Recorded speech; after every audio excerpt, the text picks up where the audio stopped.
우리가 남을 돕는 일은 참 중요한 일인데, 내가 뭐가 있어야지만 돕는다, 돈이 있어야 되고 또 물질이 넉넉해야지만 이웃에게 베풀 수 있다, 이런 생각을 많이 합니다. 그런 분들은 그런 생각을 바꾸어야 할 것입니다. 무제칠시라고 하는 그런 말이 있습니다. 재물이 없다고 할지라도 7가지 베풀 수 있는 게 있다는 말이죠. 첫째는 화안시라는 게 있어요. 얼굴 한자를 말합니다. 얼굴이 부드럽고 환한 얼굴, 이웃에게 줄 수 있는 너무나 귀한 선물입니다. 우리 옆에 사람과 한번 인사해 볼까요? 얼굴만 봐도 은혜가 됩니다. 교회 올 때마다 여러분의 얼굴이 전도지가 돼서 집에서 부부싸움하고 기분 나쁜 일이 있어도 교회 마당을 밟는 순간부터는 얼굴이 환하게 바뀌어지기를 바랍니다. 빛나는 얼굴, 편안한 얼굴, 이웃에게 줄 수 있는 큰 선물입니다. 두 번째는 언시라는 게 있어요. 말로 베푸는 것입니다. 따뜻한 말, 친절한 말, 좋은 말, 격려하는 말, 이웃에게 줄 수 있는 참 좋은 선물입니다. 셋째는 심시, 마음을 담아서 주는 겁니다. 사랑을 가득 담고 아끼는 마음, 배려하는 마음, 이런 마음을 담아서 이웃에게 줄 때 이것도 좋은 선물이 될 수가 있어요. 넷째는 안시, 눈한자를 말합니다.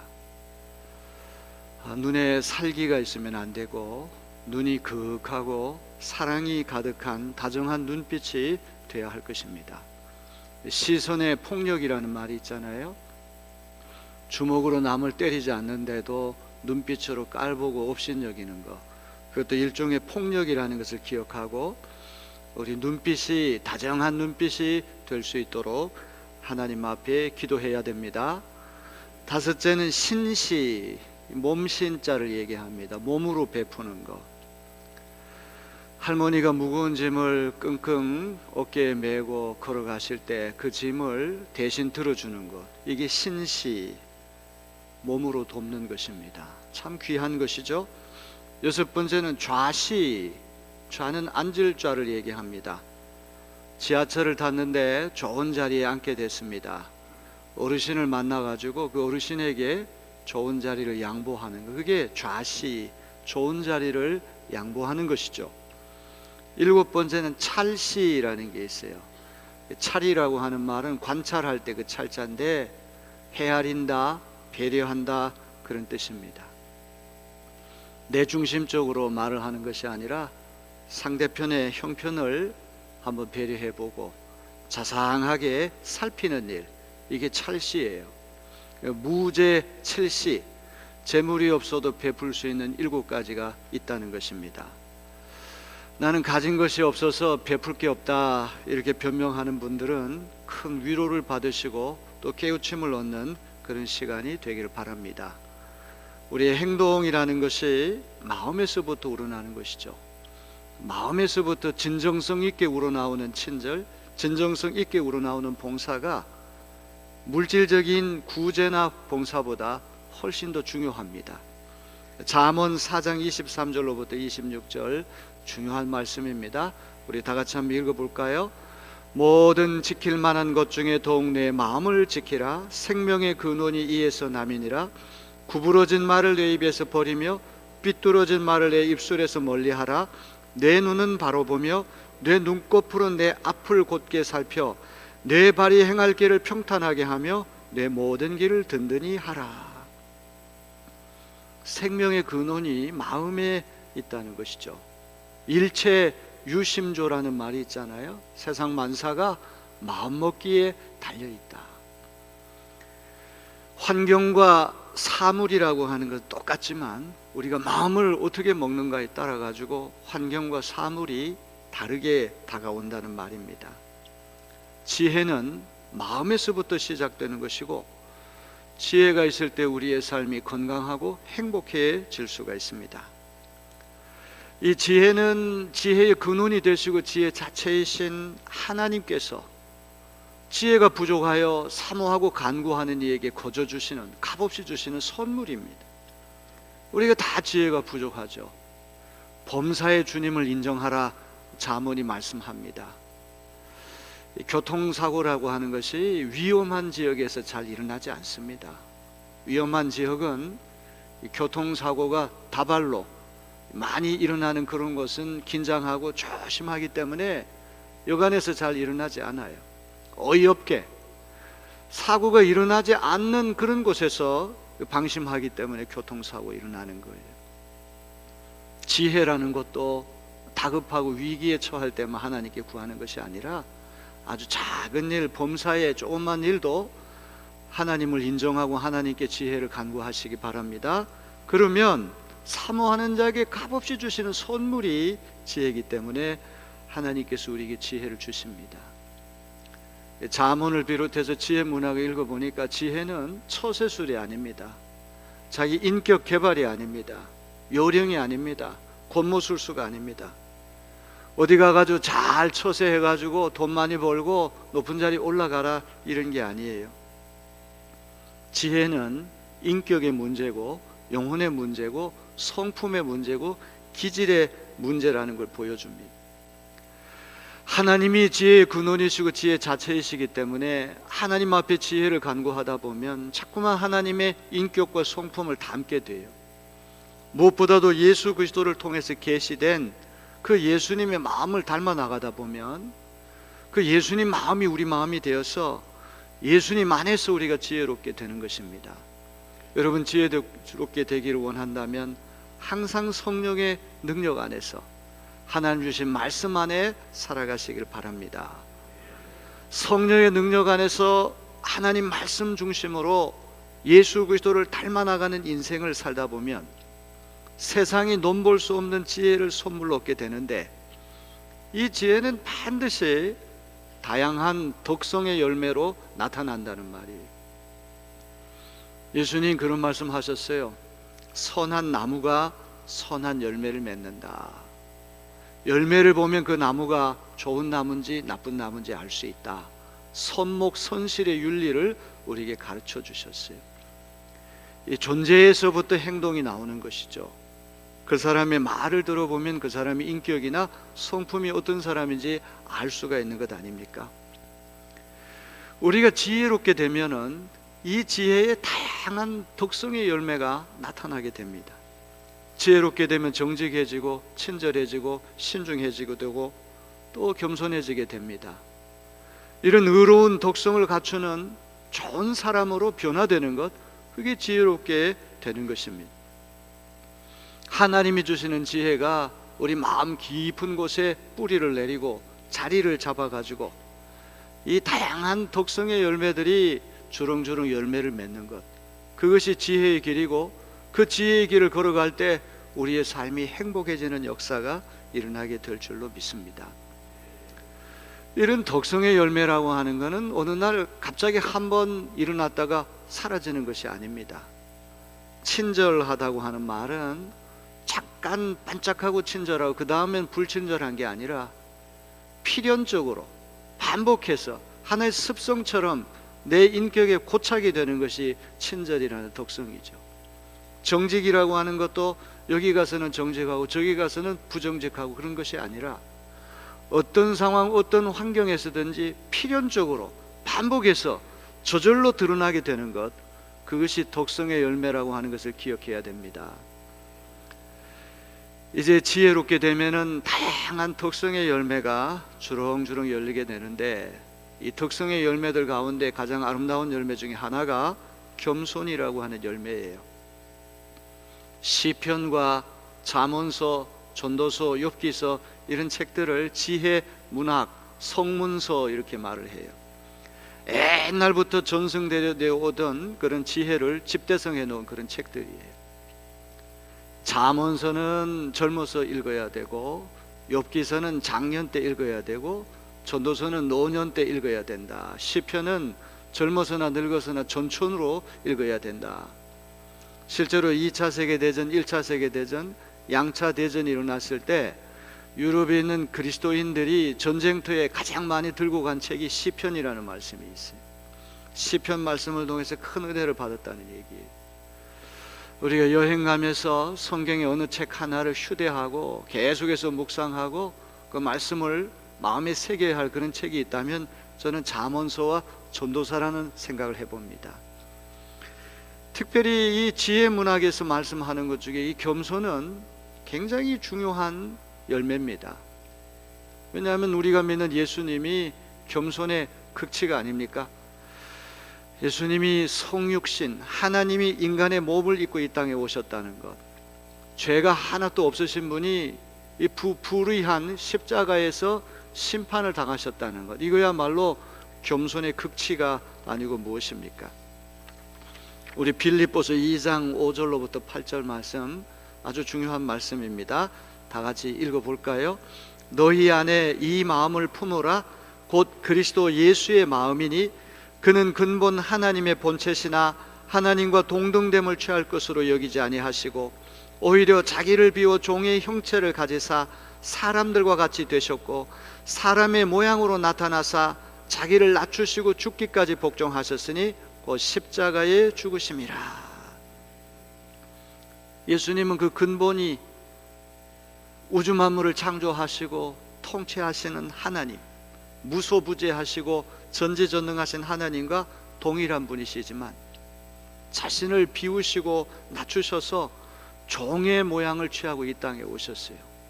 단순히 종이 되는 것으로 그친 것이 아니라 십자가에서 죄인이 되기까지 자신을 낮추셨어요. 세상에 이보다 더 놀라운 겸손은 없을 것입니다. 항상 우리가 교만한 마음이 생길 때마다 인카네이션, 예수님이 성육신, 십자가, 예수님이 저렇게 낮아지시고 겸손해 주셨다, 우리가 그 사실을 잊지 않고 십자가 달신 예수 그리스도를 바라볼 수 있는 믿음의 사람들이 되어야 할 줄로 믿습니다. 스승의 겸비의 정신을 이어받은 사도 바울은 자신이 그리스도를 위하여 세상의 쓰레기가 되고 만물의 찌꺼기가 됐다, 그런 고백을 합니다. 특별히 디모데전서 1장 15절에 보면은 자기 자신을 죄인 중에 괴수다, 이런 표현을 쓰고 있잖아요.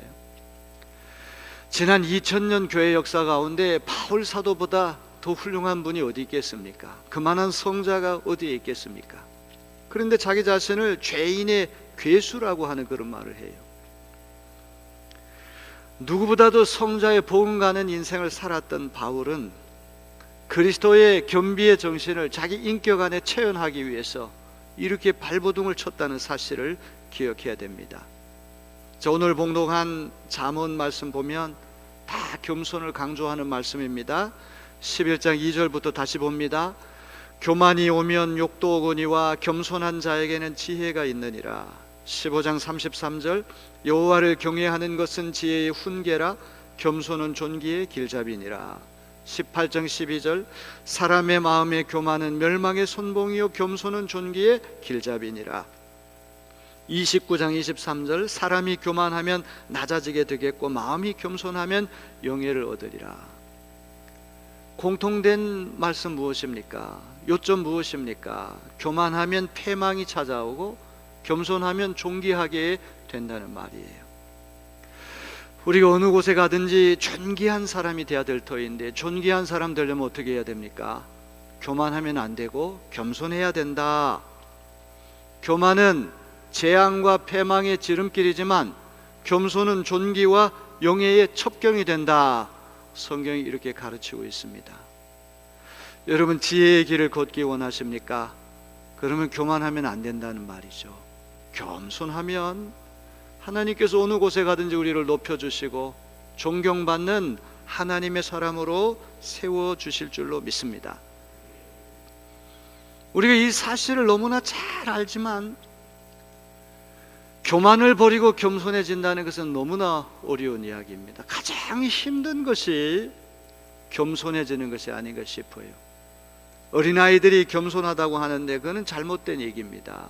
힘이 없어서 그렇게 보일 뿐이지, 약해서 그렇게 보일 뿐이지, 아담과 하와의 교만한 속성을 이어받은 모든 인간의 해 아래에 있는 모든 인생은 다 누구나 다 교만해질 수가 있는 거예요.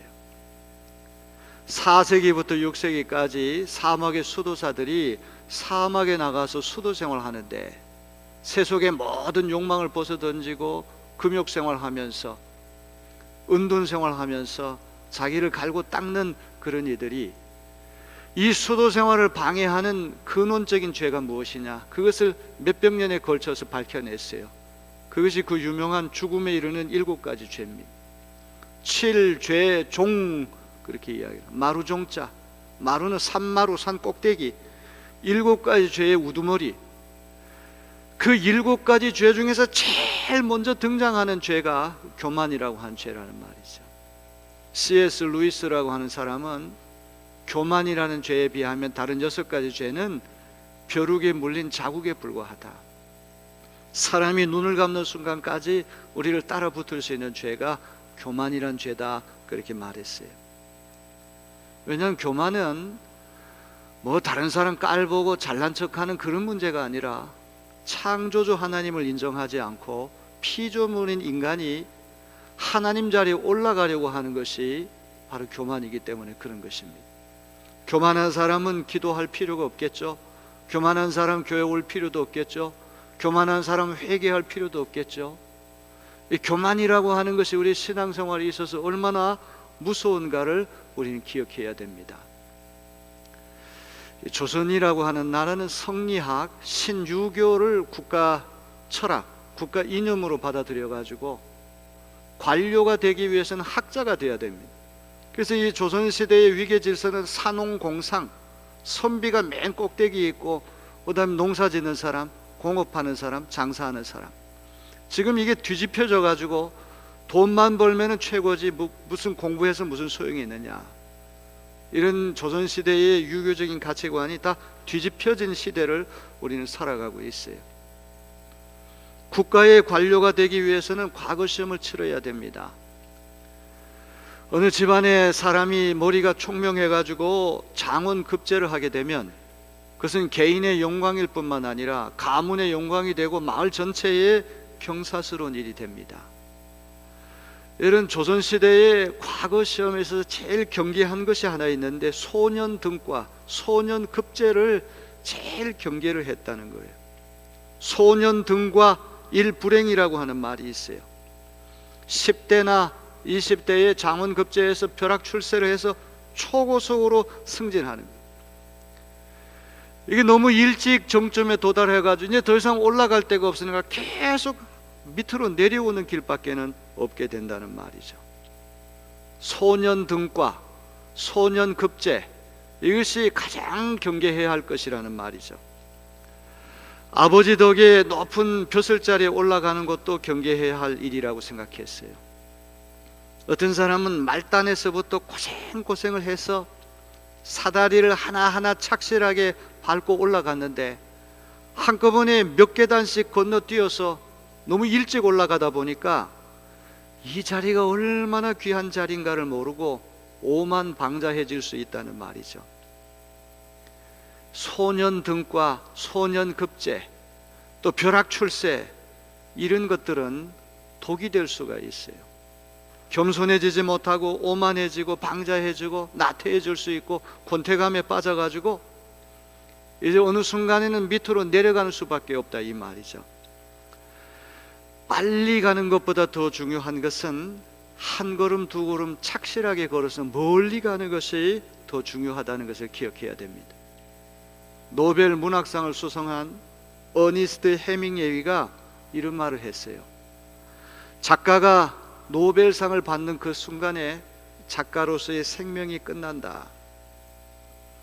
노벨상 수상 작가라고 하는 영예가 주어지면은 거기에 걸맞는 작품을 써야 한다는 부담감이 생기는 것은 물론이고, 자기 자랑과 많은 사람들이 세계 최고의 문필가라고 추앙하고 받들어 섬길 때 교만의 늪에 빠지기 쉽다는 그런 말이죠.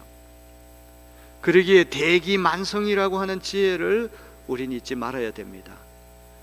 이 대기만성이라고 하는 말에 이 만이라고 하는 말을 늦을 만자를 풀이해가지고 큰 그릇은 늦게 완성된다, 이렇게 해석을 하는데 그게 해석이 잘못됐다는 말이에요. 이 만이 늦을 만으로 해석할 게 아니라 없을 만으로 해석을 해서 세상에서 제일 큰 그릇은 완성이 없다. 왜냐하면 내가 완성했다고 생각하는데 더 큰 그릇이 또 나타나기 때문에, 큰 그릇은 완성이 없다, 이렇게 해석하는 것이 옳다고 그래요. 내가 아무리 최고의 경지에 올라가고 성취를 거두었다고 할지라도 이거는 아직 멀었다, 나는 도상에 서 있다, 미완성이다, 이런 겸손한 마음을 품어야 된다는 말이에요. 외람된 말씀이지만 저는 시골에서 태어나고 자랐는데, 그래도 시골에서는 괜찮았는데 조금 큰 도회지에 나오니까 저는 보통 사람에 불과한 거예요. 동인천에서 최고라고 생각하는 사람은 여기 인천 인구가 300만이나 되는데 그 300만하고 비교하면 그보다 더 훌륭한 사람이 왜 없겠습니까? 대한민국 전체를 놓고 보면 인천에서 최고가 대한민국 최고는 아니에요. 대한민국에서 최고라고 할지라도 세계 무대에 나가면 명함도 못 내미는 경우도 많아요. 태산이 높다 하되 하늘 아래 메로다. 태산이 아무리 높다고 하더라도 하늘보다 높을 수는 없는 거예요. 대기만성, 큰 그릇은 완성이 없다. 이거는 서서히 서서히 갈고 닦아가지고 노력할 뿐이지, 정점에 섰다고 생각하는 순간 우리는 교만의 늪에 빠질 수밖에 없다는 것이죠. 우리 인생이 죽을 때까지 성장하고 성숙해 가기 위해 겸손이라고 하는 것은 얼마나 중요한지 몰라요. 겸손이 뒷받침될 때 하나님 앞에 무릎을 꿇고 기도도 할 수 있고, 전도도 할 수 있고, 봉사도 할 수 있고, 남들이 보기에 어리석고 미련한 그런 자기 희생도 할 수 있는 것이지, 겸손이 뒷받침이 되지 않으면 신앙생활에 집을 짓는 것도 불가능하다고 하는 것을 기억해야 돼요.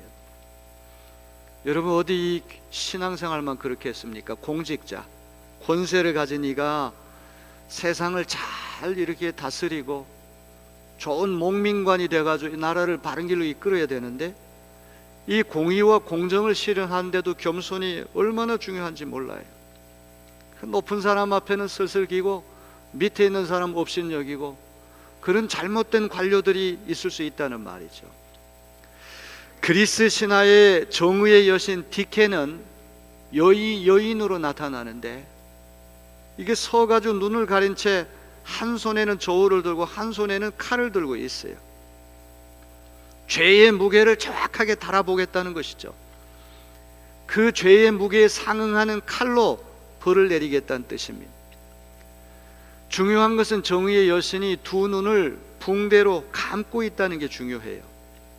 남녀노소, 빈부 귀천, 지위 고하를 보지 않고 불편부당함이 없이 법의 잣대로 공정하게 다스리겠다는 의지가 아닙니까? 그런데 이 법조계라고 하는 이 사회부터도 그렇지가 않아요.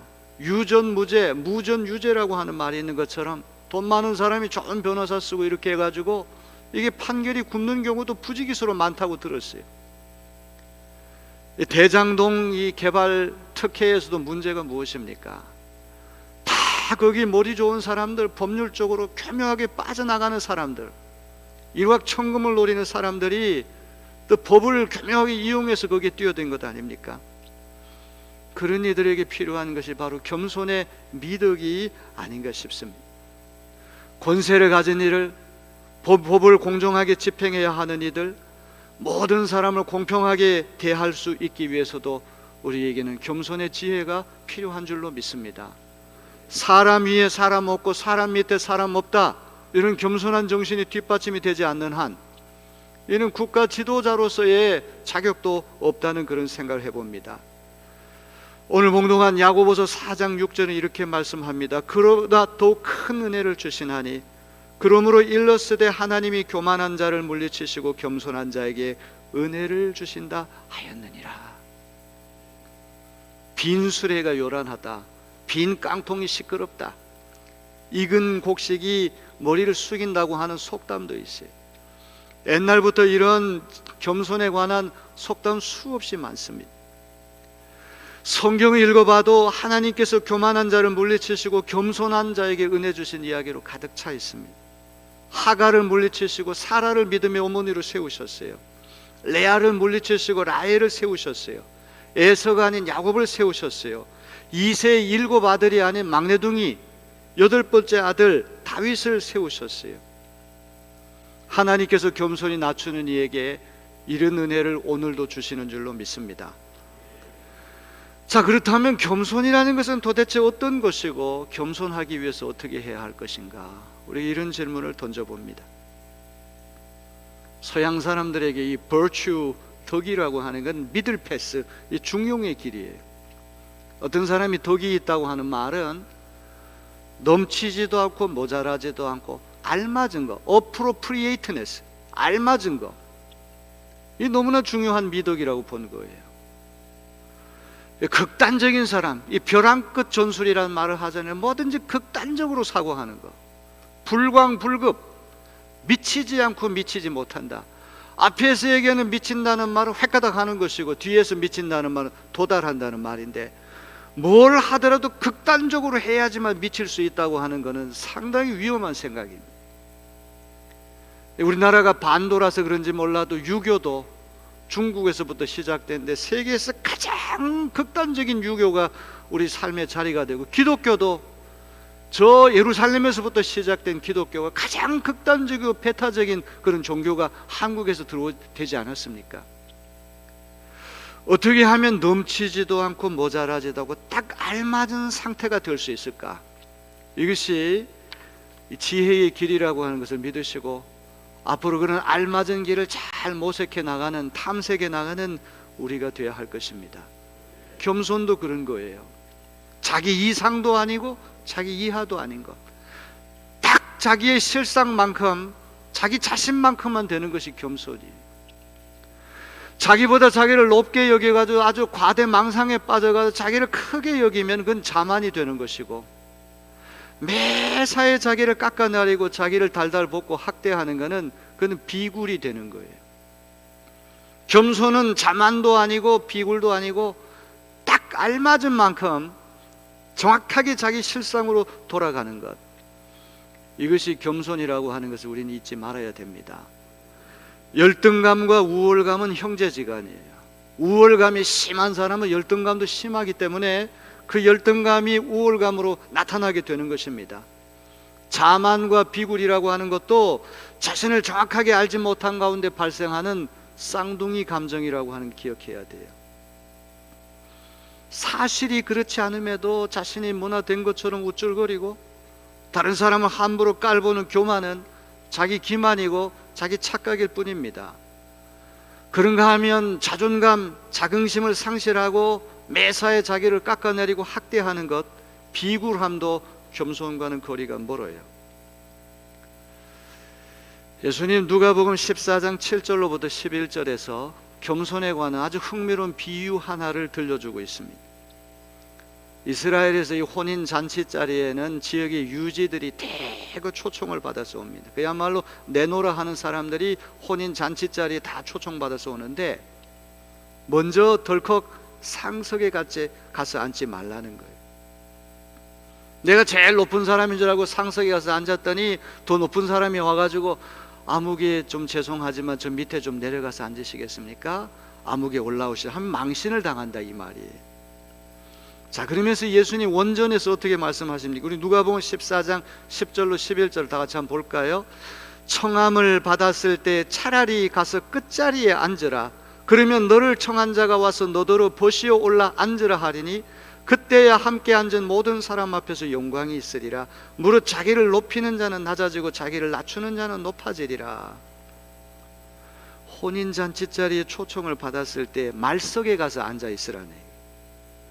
그러면 이 초청한 주인이 이렇게 둘러보고는, 아이고 아무개 내리교회 김은규 목사님 왜 저렇게 말석에 앉아 계십니까? 빨리 좀 앞에 오십시오. 여기 시장님 옆에 앉으십시오. 이러면 자기가 올라간다는 말이에요. 예수님이 이런 지혜를 우리에게 가르쳐 주세요. 자기를 높이는 자는 낮아지고 자기를 낮추는 자는 높아지리라. 어떻게 하면 우리가 자기 이상도 아니고 자기 이하도 아니고 자신의 실상을 정확하게 알아서 꼭 자기만큼의 알맞은 사람이 될 수 있을까요? 이건 너무나 어려운 문제예요. 보통 힘든 문제가 아니에요. 인간은 착각하기 쉽기 때문에 그런 것입니다. 두 가지가 필요합니다. 첫째는 하나님의 말씀의 거울 앞에서 날마다 자신을 비춰보는 우리가 되어야 할 줄로 믿습니다. 어려서 집에서 이렇게 누워 있다 보면은 그 문 문 틈새로, 문지방 이 틈새로 햇빛이 한 줌 이렇게 들어오는데 그 한 줄기 햇빛에서 방 안에 있는 먼지가 다 보여요.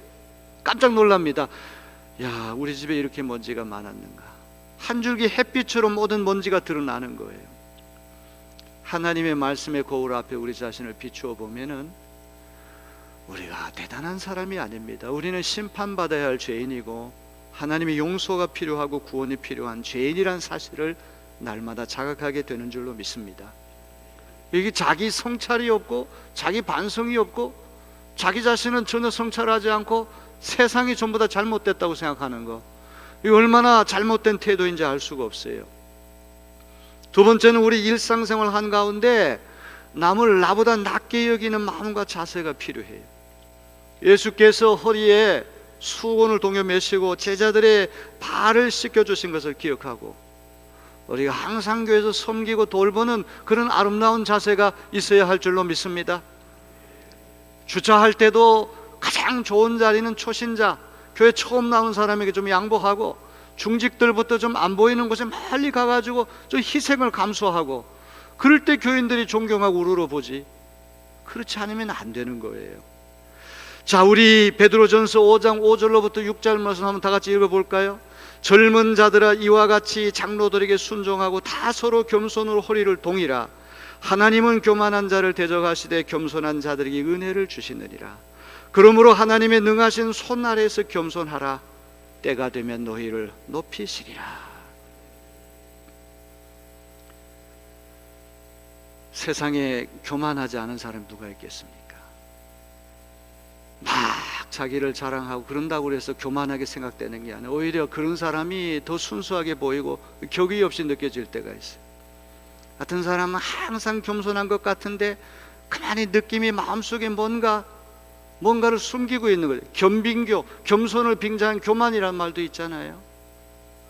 사람을 판단하는 일은 참 어려운 일이에요. 겉으로 드러난 일만 가지고 누가 교만하다 겸손하다 얘기할 수 없어요. 하나님이 보시는 눈이 중요할 터인데 우리가 그런 눈을 갖게 해달라고 하나님 앞에 기도해야 돼요. 사람을 정확하게 간파하고 정확하게 살필 수 있는 지혜, 얼마나 중요한 미덕인지 알 수가 없는 것입니다.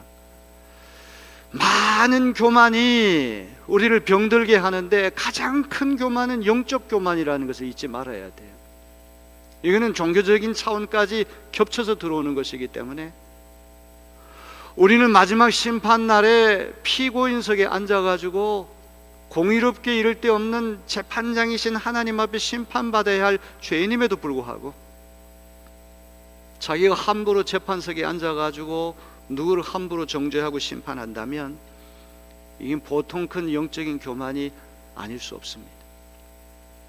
은혜 받았으면 더 겸손해져야 되는데 은혜 받은 다음에 아무개 그게 뭐야, 기도 더 해야 돼, 성경 더 읽어야 돼, 이런 이야기 자체가 얼마나 무서운 이야기인지 알 수가 없는 것입니다. 사랑하는 성도 여러분, 저도 교만했어요. 지난날을 돌아보면 아무것도 아닌 것 가지고 이 교만이라고 하는 것이 풍선에 바람이 가득 들어가서 터지기 일보 직전까지 되는, 이 부풀어 올라가서 언제 어떻게 터질지 모르는 상태가 교만이라고 그랬는데 그런 생각들이 새록새록 생각이 날 때가 있어요. 야, 나도 철이 없고 어리석고 미련해서 그런 적이 있었지, 얼마나 후회가 되는지 알 수 없습니다. 이제 다시는 그러한 우리가 잘못된 길을 걸어가서는 안 될 줄로 믿습니다. 하나님 앞에 날마다 겸손히 우리 자신을 낮추고 하심, 마음을 낮출 수 있는 믿음의 사람들이 되어야 할 줄로 믿습니다. 교만은 패망의 선봉이고 겸손은 존귀의 길잡이니라. 얼마나 귀한 말씀입니까? 마음에 잠언 바늘로 콕콕 찔러서 우리를 일깨워주는 너무나 귀한 말씀인 줄로 믿고 이 말씀 가운데 남은 인생을 지혜롭게 살아가는 우리 모두가 되기를 주님의 이름으로 기원합니다. 생각해보면 겸손하면 안전한 것 같아요. 어디 가든지 겸손하면 안전해요. 뭐 알량한 조그만 것 가지고 으스대고 남을 깔보고 업신여기고 시선에서부터 이렇게 뭔가 차갑게 이렇게 되는 거 얼마나 좋지 않은 것입니까? 다 누구나 다 그럴 가능성이 다 우리에게 있고 또 그렇게 또 살아왔어요. 지금부터는 그렇게 살지 말고 다 회개하고 하나님 앞에 겸손한 사람으로 거듭나는 우리 모두가 되어지기를 주님의 이름으로 기원합니다.